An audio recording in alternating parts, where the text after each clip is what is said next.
Welcome back to my channel. So आज से मैं अपनी प्रॉपर लेक्चर स्टार्ट कर रही हूँ। आज बेसिकली हमने जो पढ़ना है वो है कार्बोहाइड्रेट्स। सब बच्चों ने मुझे कहा कि एक्चुअली मुझे बायोकेमिस्ट्री पहले स्टार्ट करनी चाहिए। आई वाज थिंकिंग कि मैं एम्ब्रियो स्टार्ट कर लूँ बिकॉज वो छोटा है तो वो पहले हमारा कवर हो जाएगा। लेकिन बहुत से बच्चों ने कहा कि नहीं, उन्हें पहले कार्बोहाइड्रेट्स मतलब पहले बायोकेमिस्ट्री पढ़नी है। सो आज हम पढ़ेंगे कार्बोहाइड्रेट्स। कार्बोहाइड्रेट्स जो हमने अपने मेडिकल स्कूल में पढ़ना होता है वो थोड़ा डिफरेंट है, इजी भी है। अगर वो समझ आ जाए तो एक दफ़ा जो चीज़ समझ आ जाए फिर आगे आपको इजी लगने लग जाएगी बायोकेमिस्ट्री इंशाल्लाह। मैं पूरी ट्राई करूँगी कि मैं आपको इजी वर्ड्स में सब कुछ समझा सकूँ और ज़्यादातर मैं यूज़ करूँ बुक्स के वर्ड्स यूज़ करूँ ताकि जब मैं यूज़ करूँ तो आप लोग जब मुझे सुनो तो आप लोगों के जहन में वो वर्ड्स आ जाए और बुक रीडिंग आपके लिए ईजी हो जाए। सो हमने पढ़ने हैं अब कार्बोहाइड्रेट्स हम सबको पता है कि कार्बोहाइड्रेट्स जो होते हैं वो पॉलीहाइड्रोक्सी एल्डिहाइड्स और कीटोन्स होते हैं। ठीक है, तो कार्बोहाइड्रेट्स जो होते हैं बेसिकली उनकी 3 क्लासिफिकेशंस हमने की थी। एक होते हैं मोनोसेक्राइड्स,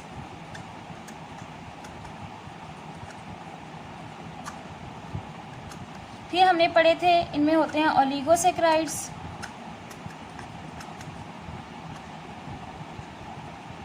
फिर हमने पढ़ा कि इनमें होते हैं पॉलीसेक्राइड्स।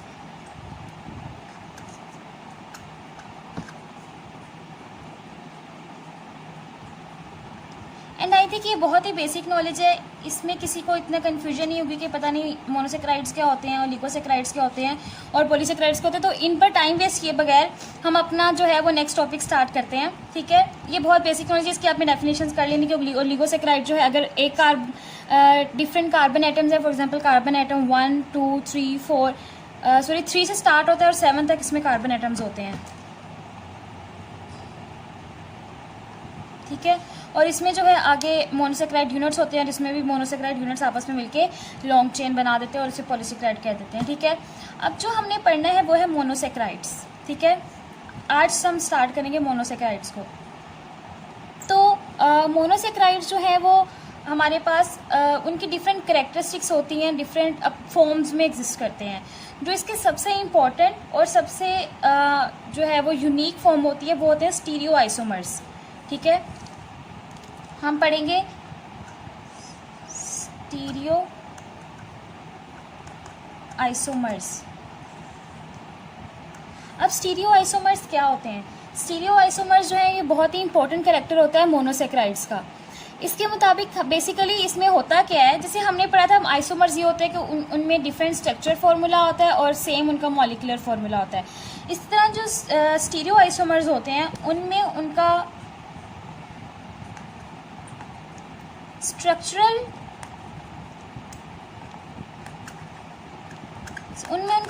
फॉर्मूला तो सेम होता है लेकिन उनकी स्पेशियल कन्फ्यूरिगेशन जो होती है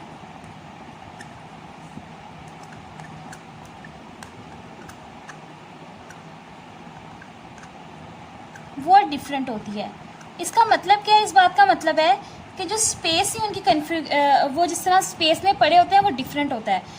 जैसे अगर हम देखें तो उसका एक जो एटम है दो कार्बोहाइड्रेट्स का अगर कंपेयर करेंगे तो एक का OH ग्रुप है, हाइड्रोक्सिल ग्रुप, वो किस साइड पे होगा और एक का राइट पे होगा या लेफ्ट पे होगा, एक का राइट पे होगा या लेफ्ट पे होगा। तो वो स्पेस में जिस तरह से एग्जिस्ट कर रहे हैं वो डिफरेंट होगा, ऑल्दो उनका स्ट्रक्चर फार्मूला उनका मॉलिक्यूलर फार्मूला वो सेम होगा। ठीक है, तो ये होते हैं स्टीरियो आइसोमर्स। अब स्टीरियो आइसोमर्स के लिए एक बहुत इंपॉर्टेंट कैरेक्टर होता है कि ये तभी एग्जिस्ट करते हैं जब हमारे पास कार्बन कायरल होता है। अब कायरल कार्बन क्या होता है? जिसके चारों कार्बन की वैलेंसी 4 होती है ना, उसके 4 साइड्स पे जो है हमारे पास डिफरेंट एटम्स होंगे। ठीक है, यहाँ पे ब्लू कर देते हैं, ठीक है, और यहाँ पे ये कर देते हैं और यहाँ पे ब्लैक कर देते हैं। ठीक है, मतलब ये है कि उसके चारों साइड येलो है ब्लू, ठीक है, उसके चारों साइड पे डिफरेंट होंगे। ठीक है, उसके चारों साइड पे अगर डिफरेंट जो है वो एटम्स होंगे तो हम कहेंगे ये कायरल कार्बन है। उसके लिए कायरल कार्बन क्या कहेंगे या फिर हम इसे एसिमेट्रिकल कार्बन भी कह सकते हैं। ठीक है, एसिमेट्रिक कार्बन, इसको हम एसिमेट्रिकल कार्बन भी कह सकते हैं। उसके बाद जो है हमने आगे पढ़ना है कि इसके एग्जाम्पल्स क्या हो सकती हैं। अब देखें, अगर हम इसके कॉमन एग्जांपल्स देखें तो इसके एग्जांपल्स में सबसे पहले हमारे पास जो आता है वो है ग्लाइसरल्डिहाइड।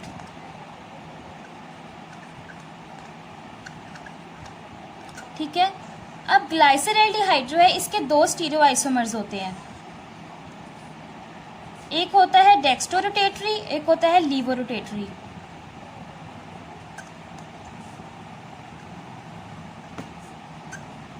ठीक है, एक होता है डेक्स्ट्रोरोटेटरी और एक होता है लीवोरोटेटरी। अब देखें इसमें बेसिकली होता क्या है, ये 3 कार्बन होता है, इसमें 3 कार्बन होते हैं। ठीक है, अब बेसिकली अगर हम इसका फॉर एग्जांपल इसे सिंपल वे में मैं आपको समझाने की कोशिश करूँ तो इसका स्ट्रक्चर हमें पता है कि सबसे पहले तो इसमें 3 कार्बन होते हैं। ठीक है, इसमें भी 3 कार्बन होते हैं। अब देखें सबसे ऊपर तो हमें पता है ना एल्डिहाइड ग्रुप होगा, बिकॉज एल्डिहाइड है तो ये तो बहुत ही बेसिक चीज़ है, इसमें इतना कंफ्यूज होने वाली बात नहीं है। यहाँ पे ये होता है और CH2OH होता है। अब डिपेंड क्या करता है OH और H की जो है वो स्पेस किधर होगी, स्पेस में उनकी प्लेस किधर होगी। अब देखें बात ये है कि जो हमारे पास डेक्स्ट्रोरोटेटरी और लीवरोटेटरी है उसमें ये चीज़ आती है, डेक्स्ट्रो का मतलब होता है लेफ्ट और देखें sorry I am so sorry देखिए L फॉर लीवरोटेटरी और L फॉर लेफ्ट। ठीक है, तो अगर हम देखें इसमें OH जो है वो लेफ्ट साइड पे आ रहा है और डेक्स्ट्रो में जो है OH जो है इसका मतलब राइट होता है डेक्स्ट्रो का, तो ये किधर है राइट साइड पे। ठीक है, तो ये चीज़ हमें याद रह गई कि अगर हम स्टीरियो आइसोमर्स को देखें तो उनका स्ट्रक्चर फॉर्मूला बिल्कुल सेम है। ठीक है, उसमें उतने ही OH है, उतने ही H है, उतने ही कार्बन, सब कुछ सेम है। बस डिफरेंस किस चीज़ का है कि स्पेस में जो उसके OH ग्रुप थे, H ग्रुप थे, उनकी जो प्लेसमेंट है उसमें फ़र्क आ गया, तो हम उसे कहेंगे स्टीरियो आइसोमर्स। और एक और चीज़ देखें, अगर हम यहाँ पे देखें तो इसमें ये एसिमेट्रिकल कार्बन है, यहाँ पे एल्डिहाइड ग्रुप अटैच है, यहाँ पे ये अटैच है, OH अटैच है और यहाँ पे H अटैच है। ठीक है, अगर आपको क्लियर डिफरेंट कलर से देखना है तो ये देखें, यहाँ पे जो है ये अटैच हो गया, यहाँ पे आपके पास OH है, सॉरी और अगर हम यहाँ पे देखें तो यहाँ पे है हमारे पास H। ठीक है, और यहाँ पे ये हो गया।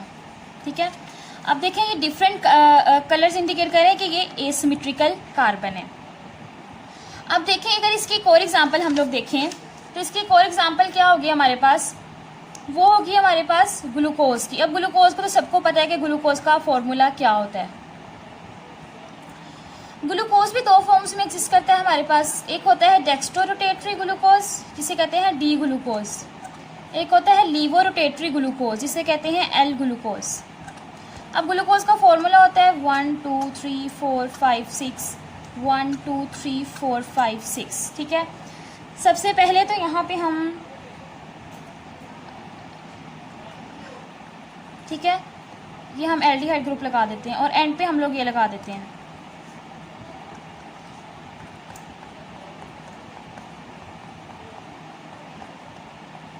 अब देखिए अगर हम L फॉर्म की बात करें तो यहाँ पे हमें पता है ग्लूकोज में H OH H और यहाँ पे भी आ जाएगा H और यहाँ पे आ जाएगा OH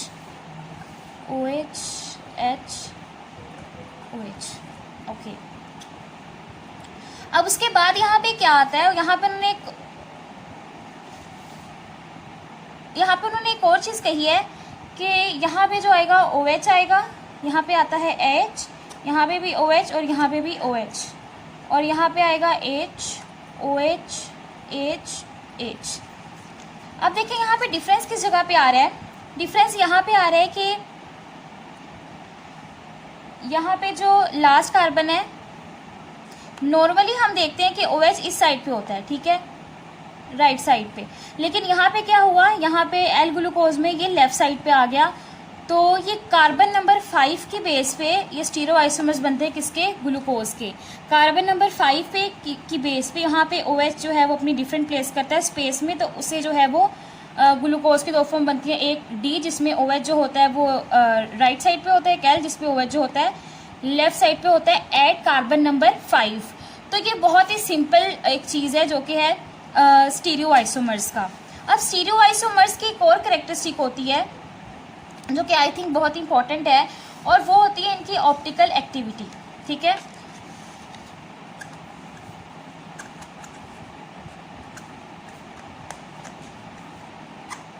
अब स्टीरियो आइसोमर्स की ऑप्टिकल एक्टिविटी का क्या सीन है। बेसिकली अगर हम स्टीरियो आइसोमर्स की ऑप्टिकल एक्टिविटी को डिस्कस करें तो उसमें क्या होता है कि हमें एक पोलराइज्ड लाइट चाहिए होती है,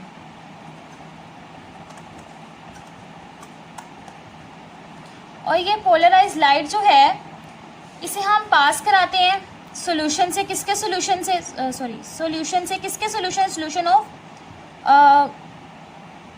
ग्लूकोज कह लें, डी और एल जो है ग्लूकोज का, इनके सॉल्यूशन से हम एक पोलराइज्ड लाइट पास कराते हैं। और जब हम पोलराइज्ड लाइट पास कराते हैं तो इसके जो है वो ऑप्टिकल आइसोमर्स बन जाते हैं, डी के अलग और एल के अलग। अब डी के कौन से बनते हैं और एल के कौन से बनते हैं? डी के बनते हैं D positive, D negative. L के बनते हैं हमारे पास एल पॉजिटिव और एल नेगेटिव। आई थिंक इससे सही नज़र नहीं आएगा आप लोगों को, तो I should use black colour. So इसके डी पॉजिटिव और डी नेगेटिव, एल पॉजिटिव और एल नेगेटिव।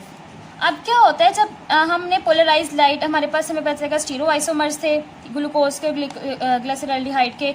अब हमने क्या किया, उन दोनों का सोल्यूशन, एक सोल्यूशन में ये दोनों थे, डी भी था और एल भी था, उस सोल्यूशन में से हमने पोलराइज्ड लाइट गुजारी।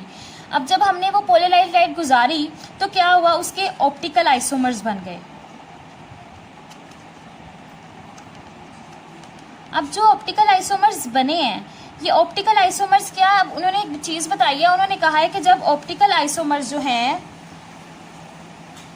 हमारे पास वो इक्वल कंसंट्रेशन में हो जाते हैं। फॉर एग्जांपल ये ऑप्टिकल आइसोमर्स बनते गए।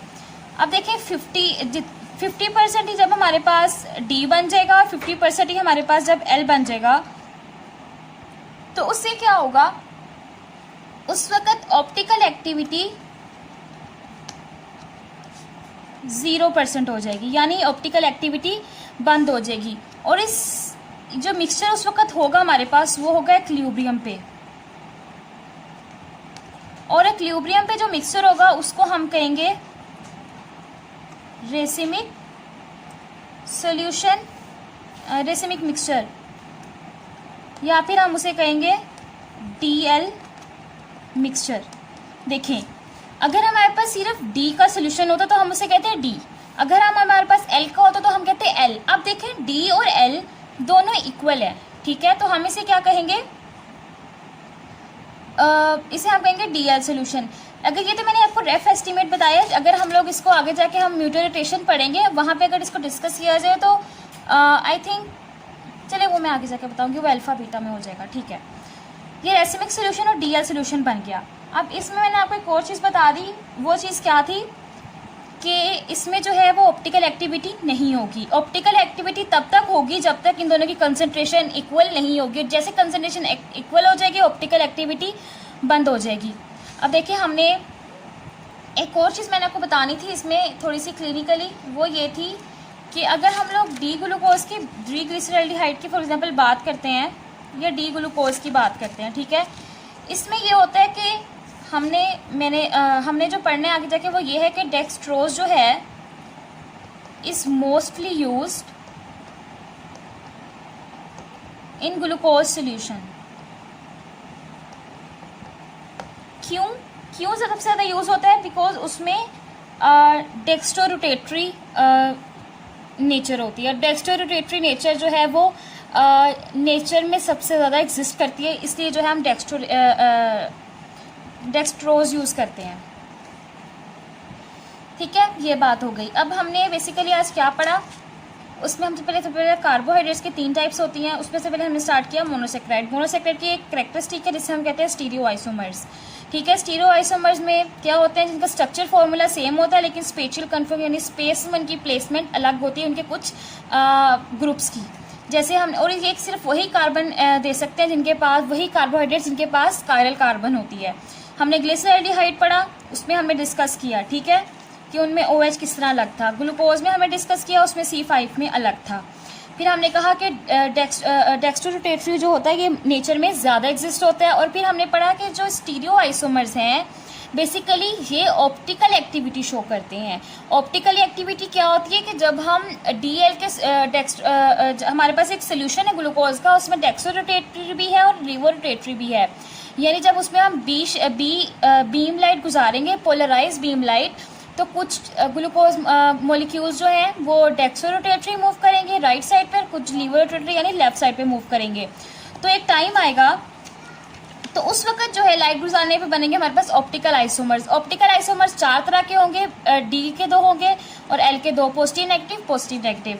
अब एक टाइम आएगा जब दोनों D भी और L भी, डेक्सो रोटेटरी, लीवो रोटेटरी, एक इक्विलिब्रियम पे आ जाएंगे, और उस इक्विलिब्रियम को जो हम कहेंगे वो हम कहेंगे रेसिमिक सोल्यूशन हमारे पास बनेंगे, या फिर हमारे पास DL सोल्यूशन बनेगा। और रेसिमिक सोल्यूशन में ऑप्टिकल एक्टिविटी 0% होती है।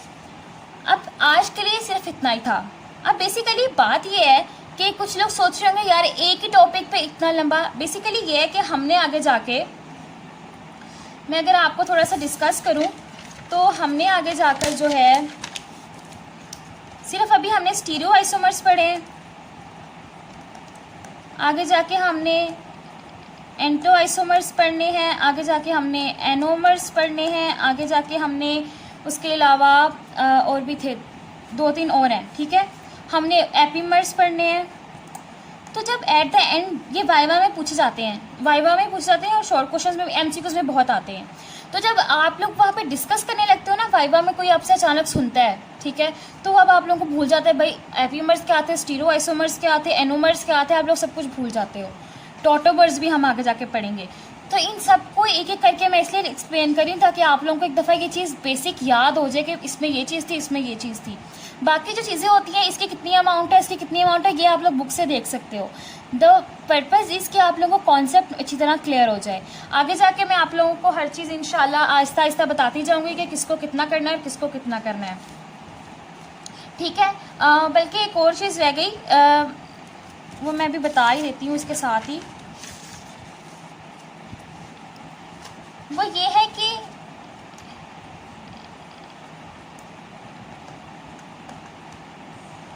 एन एंटियोमर्स होते हैं एक, ठीक है। और एन एंटियोमर्स क्या होते हैं, बेसिकली ये होते हैं स्टीरियो आइसोमर्स की एक स्पेशल टाइप होते हैं, ठीक है। इसमें क्या होता है, इसमें ये होता है कि इसके मुताबिक ये है कि जो कार्बोहाइड्रेट्स, वो carbohydrates that are mirror image of each other, वो कार्बोहाइड्रेट्स जो कि एक दूसरे का मिरर इमेज होते हैं उसे एन एंटियोमर्स कहते हैं। और एन एंटियोमर्स में भी आप लोग D एंड L ग्लूकोज या ग्लिसरॉल्डिहाइड की बात कर सकते हैं, ठीक है। तो अगर आज के टॉपिक की समझ नहीं आई तो भी आपने मुझे बता देना है, अगर कोई चीज़ समझ नहीं आई, थोड़ी सी समझ नहीं, वो भी बता देना कमेंट में। और या डू सब्सक्राइब माय चैनल, और उसके अलावा इससे ज़्यादा से ज़्यादा शेयर करें ताकि जितने ज़्यादा सब्सक्राइबर्स होंगे मुझे उतनी ज़्यादा होगा कि हाँ कि मैंने वो इसे इम्प्रूव करना है, ताकि मुझे ज़्यादा रिव्यूज़ मिलेंगे कि हाँ इसे यहाँ से इम्प्रूव करो, ये चीज़ इम्प्रूव करो। तो ये आप लोग मुझे काइंडली बताया भी करें और वीडियो को लाइक और शेयर और कमेंट ज़रूर किया करें। और उसके अलावा आज के लिए इतना ही, और इंशाल्लाह अगली वीडियो के साथ मैं दोबारा हाजिर होती हूँ। अल्लाह हाफ़िज़।